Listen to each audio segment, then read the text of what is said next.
PCOS ಇಲ್ಲ polycystic ovarian syndrome ಇರೋರಿಗೆ ovulation ಅಂದ್ರೆ ಓವರಿಯಿಂದ ಎಗ್ ರಿಲೀಸ್ ಆಗ್ತಾ ಇರೋಲ್ಲ. ಇದಕ್ಕೆ ಹೆಲ್ಪ್ ಮಾಡೋದಕ್ಕೆ 4 ಡ್ರಗ್ ಇದೆ. ಒಂದು ಮೆಟ್ಫಾರ್ಮಿನ್, ಇದು ಯೂಶಲಿ ಡಯಾಬಿಟೀಸ್ ಇರೋರಿಗೆ, ಇನ್ಸುಲಿನ್ ರೆಸಿಸ್ಟೆನ್ಸ್ ಇರೋರಿಗೆ ಯೂಸ್ ಮಾಡ್ತೀವಿ. ಆದ್ರೆ ಇದ್ರದ್ದು ಎಫಿಕಸಿ ಕಮ್ಮಿ ಇರುತ್ತೆ ಎಗ್ ಪ್ರೊಡ್ಯೂಸ್ ಮಾಡೋದ್ರಲ್ಲಿ. ಇದಕ್ಕಿಂತ ಎಫೆಕ್ಟಿವ್ ಅಂದ್ರೆ ಒಂದು ಕ್ಲೋಮಿಫೆನ್ಸಿಟ್ರೇಟ್ ಅಂತ ಒಂದು ಡ್ರಗ್. ಇದು ಬ್ರೈನ್ಗೆ ಹೇಳುತ್ತೆ FSH ಹಾರ್ಮೋನ್ ಜಾಸ್ತಿ ಪ್ರೊಡ್ಯೂಸ್ ಮಾಡೋದಿಕ್ಕೆ. ಈ FSH ಹಾರ್ಮೋನ್ ಹೋಗಿ ಓವರೀಸ್ ಮೇಲೆ ಆಕ್ಟ್ ಮಾಡಿ ಅದು ಎಗ್ಸ್ ಕೂಡ ಪ್ರೊಡ್ಯೂಸ್ ಮಾಡುತ್ತೆ.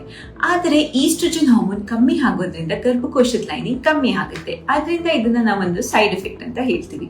ಈ ಸೈಡ್ ಎಫೆಕ್ಟ್ ಕಮ್ಮಿ ಮಾಡೋ ಇನ್ನೊಂದು ಡ್ರಗ್ ಅಂದ್ರೆ ಲೆಟ್ರೋಸಾಲ್. ಇದು ಕೂಡ ಬ್ರೈನ್ ಮೂಲಕ ಆಕ್ಟ್ ಮಾಡಿ FSH ಹಾರ್ಮೋನ್ ಜಾಸ್ತಿ ಮಾಡಿ ಓವರಿಯಿಂದ ಎಗ್ ಪ್ರೊಡ್ಯೂಸ್ ಮಾಡುತ್ತೆ. ಆದ್ರೆ ಇದಕ್ಕಿಂತ ಜಾಸ್ತಿ ಇಫೆಕ್ಟಿವ್ ಅಂದ್ರೆ ಗುನಾಡೋಟ್ರೋಫಿನ್ ಇಂಜೆಕ್ಷನ್ಸ್, FSH ಇಂಜೆಕ್ಷನ್ಸ್.